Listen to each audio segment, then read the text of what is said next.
Should you draft Brian Robinson in fantasy football this year? Well, let's talk about it. Brian Robinson really shouldn't work as a fantasy running back, but somehow he does.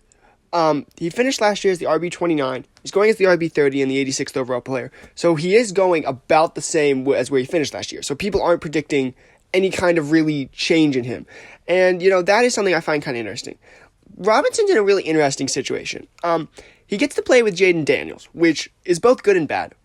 On the one hand, having a rushing quarterback does historically, diminish value because they're taking rushing yards and rushing touchdowns, but it also opens up the run game because defenses have to plan for the possibility that the quarterback just takes off, which helps open up work for the running back. However, Robinson isn't exactly Derrick Henry. He's never really been a 3-down back.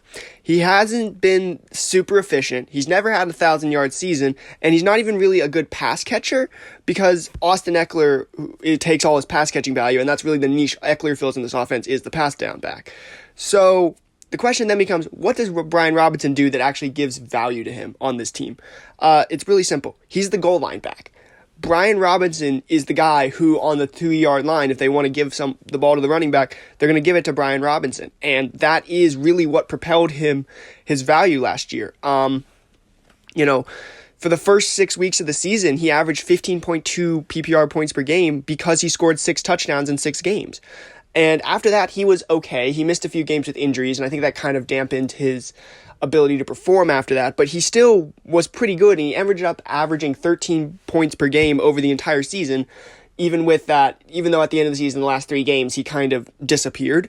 So for Brian Robinson, it really is he, I think, has very questionable upside. Well, not to say, his upside is if Brian Robinson can score touchdowns, if the offense is giving him goal line carries, he can be a viable fantasy running back. The problem is, if he's not getting those goal line carries, he's losing work to Ekeler, he's losing work to Jaden Daniels, and he doesn't have the raw efficiency to just be a good running back. His floor is pretty low.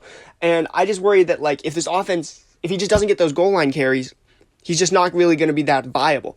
But for where he's going, as the 86th pick, an 8th round running back, if you go 0 RB and you need, an RB1 or even an RB2, Brian Robinson is fine on a week-to-week starting because he has upside. Because if he has the upside to be good. We've seen him be good as recently as last year. And, if you need a guy, I think you can do work with some Brian Robinson, but I also see a world in which he just isn't getting those goal line carries, and because of that, he isn't productive. So I think because of that, Robinson's kind of, a hit or miss player for me this year, and it just depends on the way it swings. I'm going to give him a grade of C because of that.